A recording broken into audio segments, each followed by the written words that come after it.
ఇన్ని పనులు ఈ పాలమూరు జిల్లా కోసం మేం చేస్తుంటే ఇవాళ ఈ పాలమూరులో కాంగ్రెస్ను ఓడగొట్టాలి అని చెప్పి గద్వాల గడీల నుంచి దొర్సాని బయలుదేరింది. నేను ఒక్క మాట అడగదలుచుకున్నా మిత్రులారా, నేను ఒక్క మాట చెప్పదలుచుకున్నా. గద్వాల గడీల దొరలకైనా గజ్వేల్లో ఫామ్ హౌస్ దొరలకైనా మీ ఫామ్ హౌస్ల ముందల మీ గడీల ముందల బానిసలుగా మేము బతకదలుచుకోలేదు. మీ కాళ్ళ కింద చెప్పులమో మీ నెత్తి మీద గొడుగో లేకపోతే నీ చేతిలో సురకత్తాయి మా అన్నదమ్ములనే మేము పొడుచుకోదలుచుకోలేదు. మీరు అనుకుంటుండొచ్చు గతంలో లాగానే ఈ పాలమూరు బిడ్డలు మీ కాళ్ళ కింద చెప్పులుగానో మీ నెత్తి మీద గొడుగులుగానో మీ చేతిలో సుర కత్తులుగానో మారి మమ్మల్ని మేము పొడుచుకొని చేస్తే మా శవాల మీద మీరు గద్దెనెక్కాలని కలలుగా అంటుండ్రేమో. మీ జాతకం, మీ రంగు, మీ నీతి, మీ జాతి మేము గుర్తించడం, మిమ్మల్ని పండబెట్టి తొక్కి పార్లమెంట్ కాంగ్రెస్ పార్టీ అభ్యర్థిని పంపించే బాధ్యత మా కాంగ్రెస్ పార్టీ కార్యకర్తలు తీసుకుంటారు. నేను అడుగుతున్న మిత్రులారా, 70 ఏళ్లలో మన జిల్లాకు ఒక్క అవకాశం వచ్చింది. ఈ 70 ఏళ్లలో మనకు 1-6 మంత్రి పదవి ఇవ్వడానికే ఎన్నోసార్లు మీన మేసాలు లెక్కబెట్టారు.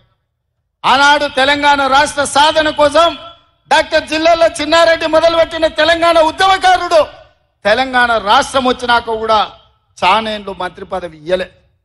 కానీ ఇయ్యాల ప్లానింగ్ కమిషన్ వైస్ చైర్మన్ గా మనం ఇచ్చి వారిని గౌరవించి ప్రభుత్వంలో భాగస్వాములను చేసినాం.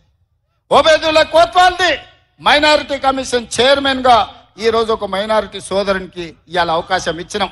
ఇదే కాదు, రేపు పార్లమెంట్ ఎన్నికల తర్వాత ముదిరాజు బిడ్డను మంత్రిని చేస్తామని మాటిచ్చి 15 ఆగస్టు లోపల మంత్రిని చేసే బాధ్యత మేము తీసుకుంటాం. ఇదే కాదు, ఇవాళ మిత్రులారా 30 ఏళ్ల నుంచి నానుతున్న సమస్య మాదిగల వర్గీకరణ. మాదిగ ఉపకులాల వర్గీకరణ కోసం పార్లమెంటులే కాదు సుప్రీంకోర్టులో కొట్లాడి వర్గీకరణను సాధించే బాధ్యత నాది, మా మిత్రుడు సంపత్ కుమార్ అని చెప్పి నేను ఈరోజు చెప్పదలుచుకున్నా. ఆనాడు నేను సంపత్ కొట్లాడితేనే శాసనసభలో చంద్రశేఖరరావు ఏకగ్రీవ తీర్మానం చేసిండు. మళ్ళా అఖిల పక్షాన్ని ఢిల్లీకి తీసుకెళ్తాడు. 10 ఏళ్ళైనా తీసుకెళ్లారు. ఇవాళ కొంతమంది మిత్రుల అవసరానికో రాజకీయ పరిస్థితిలో కొంతమందికి వంతబాడుతున్నారు, కొంతమందికి గొడుగుగా మారినారు. నేను వాళ్ళని తప్పు పట్టదలుచుకోలే. కానీ మా మాదిగ బిడ్డలకు నేను మాట ఇయ్యదలుచుకున్నా. 30 ఏళ్ళ మీ పోరాటానికి శాశ్వతంగా ఈ సమస్యకు పరిష్కారం చూపించే బాధ్యత నాది, మా మిత్రుడు సంపత్ కుమార్ది, పెద్దలు దామోదర్ రాజనరసింహ గారిది. ఇక మీరు కొట్లాడాల్సిన అవసరం లేకుండా మీ తరఫున తెలంగాణ రాష్ట్ర ప్రభుత్వమే కొట్లాడుతుంది. అది పార్లమెంట్లో అయినా, అది సుప్రీంకోర్టులో అయినా. మరి ఇన్ని పనులు నేను చెయ్యాలంటే ముదిరాజుల వర్గీకరణ డి గ్రూప్ నుంచి ఏ గ్రూపుకు మారవాలన్నా, మాదిగల ఏబిసిడి వర్గీకరణ చేయాలన్నా, పాలమూరు రంగారెడ్డి ఎత్తిపోతల పథకానికి జాతీయ ప్రాజెక్టు తేవాలన్నా, పాలమూరు పరిశ్రమలు రావాలన్నా, పాలమూరు యూనివర్సిటీలో అధ్యాపకుల నియామకాలు జరగాలన్నా, ఈ ప్రాంతం అభివృద్ధి జరగాలి అనంటే ఈ జిల్లాలో ఉన్న 2 పార్లమెంట్లు గెలిపించి నాకు ఇవ్వండి. మీరు అనుకుంటే ఇది అసాధ్యం కాదు. నేనేమి ఆకాశంలో ఉన్న చందమామని అడుగుతలేను, అసాధ్యమైందని నేను అడుగుతలేను. మీ ఆస్తులు అంతస్తులు నేను అడగడం లేదు. ఇన్నేళ్లు ఎవరెవరికో ఓట్లేసారు, ఎవడెవడో రాజ్యం వెళ్ళిండు, ఎవరి దగ్గరనో పోయి అయ్యా దేహి అని అడుక్కునే పరిస్థితి పాలమూరుకు తెచ్చిండ్రు. ఇవాళ నేను అడుగుతున్న మీ బిడ్డగా, ఇక్కడనే పుట్టినా ఇక్కడనే పెరిగినా రేపు పోయినా ఈ మట్టిలో కలిసే మీ బిడ్డగా, నల్లమల అడవుల బిడ్డగా, నల్లమల నుంచి వచ్చిన నేను ఈ నేల, ఈ గాలి, ఈ నీరు నాది, మనది, మనందరిది. నాకున్న బాధ, నాకున్న దుఃఖం ఎవరికైనా ఉంటుందా ఈ జిల్లా పట్ల? మీరు ఒక్కసారి ఆలోచన చెయ్యండి. ఎన్నడైనా ఎంతెత్తుకు ఎదిగినా ఢిల్లీకి రాజైనా తల్లికి బిడ్డ అన్నట్టే నేను ఈ పాలమూరు బిడ్డను, ఈ పాలమూరును అభివృద్ధి చేసే బాధ్యత నాది. మరి నా తరఫున మీ తరఫున ఢిల్లీలో నేను చెప్పిన పనులు చక్కదిద్దనికే నాకు సొంత మనుషులు కావాలి కదా, మన వాళ్ళు కావాలి కదా. మట్టి పోయినా ఇంటోడే పోవాలని పెద్దలు చెప్పారు. మరి ఇంత పెద్ద సమస్యల్ని పరిష్కరించాలంటే పార్లమెంటులో మన బిడ్డ మన ప్రభుత్వం చెప్పినట్టు పనిచేసే వాళ్ళు కావాలా వద్దా ఒకసారి ఆలోచన చేయండి. ఇవాళ ప్రభుత్వం మనది, ఇంకా 4.5 ఏళ్ళు మనం ఉంటాం. ఇవాళ పేదలకు పెన్షన్లు ఇవ్వాలన్నా, నిరుపేదలకు ఇందిరమ్మ ఇల్లు ఇవ్వాలన్నా, చదువుకున్న పిల్లలకు ఉద్యోగాలు ఇవ్వాలన్నా, ఈ ప్రాంతంలో పెట్టుబడులు తేవాలన్నా ఈ ప్రభుత్వానికి అనుకూలంగా ఉన్నప్పుడే, ఈ ప్రభుత్వానికి అనుకూలంగా ఈ 2 పార్లమెంట్లో తెలంగాణలో 14 సీట్లు గెలిపించినప్పుడే కదా ప్రయోజనం ఉంటుంది. ఇవాళ అధికారం మన చేతులుంది, ప్రభుత్వం మన దగ్గర ఉంది. మన శత్రువు చేతుల కత్తి పెడితే వాడు పక్వాన్ని పొడవాడు, మళ్ళీ మనల్నే పడతాడు, మన కడుపులనే పొడుస్తాడు. అరుణమ్మ మోడీ ప్రభుత్వంలో చేరింది. కేసీఆర్ దగ్గర చాలా మంది తాబేదారులు ఉన్నారు. 10 ఏళ్ల నుంచి కేసీఆర్ ముఖ్యమంత్రిగా ఉండే కదా మొన్నటి వరకు. ఈ 10 ఏళ్ళు నరేంద్ర మోడీ ప్రధానమంత్రిగా ఉండే కదా. మరి ఈ మొనగాళ్ళు వాళ్ళ దగ్గరికి పోయి మన పాలమూరుకు 10 పైసలైనా తెచ్చిర్రా, పాలమూరు రంగారెడ్డి ఎత్తిపోతల పథకానికి జాతీయ ప్రాజెక్టు తెచ్చిండ్రా? అది మాత్రం తెలియలేదు అరుణమ్మ, గాని ఆమె మాత్రం జాతీయ ఉపాధ్యక్షురాలు పోస్టు తెచ్చుకున్నది. రేపు అరుణమ్మ గెలిస్తే గడిలో ఉన్న వాళ్ళ బంధువులకు మేలైతుంది, పదవులు వచ్చిన ఆమె కుటుంబానికి మేలైతుంది తప్ప పాలమూరుకి ఏం న్యాయం జరుగుద్దో మీరు ఒక్కసారి ఆలోచన చెయ్యండి.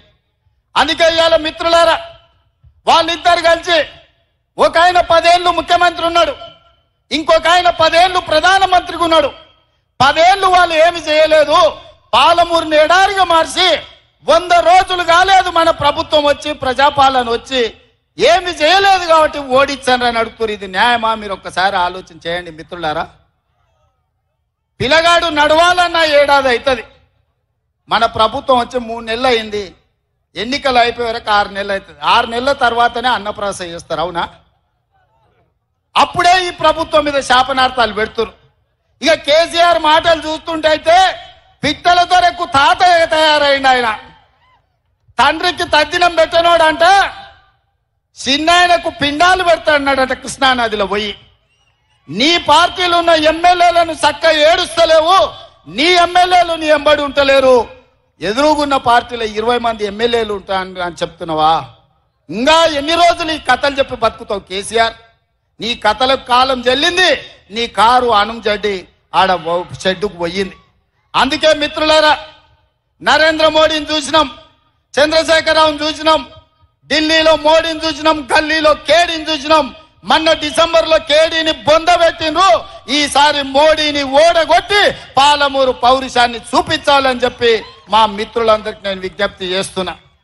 ఈ జిల్లా నుంచి ముఖ్యంగా ఇవాళ మనల్ని దొంగ దెబ్బది ఇవ్వాలని బీజేపీ వాళ్ళు బీఆర్ఎస్ వాళ్ళు ఒక్కటయ్యి మన వెనకంగా కుట్రలు చేస్తుండ్రు.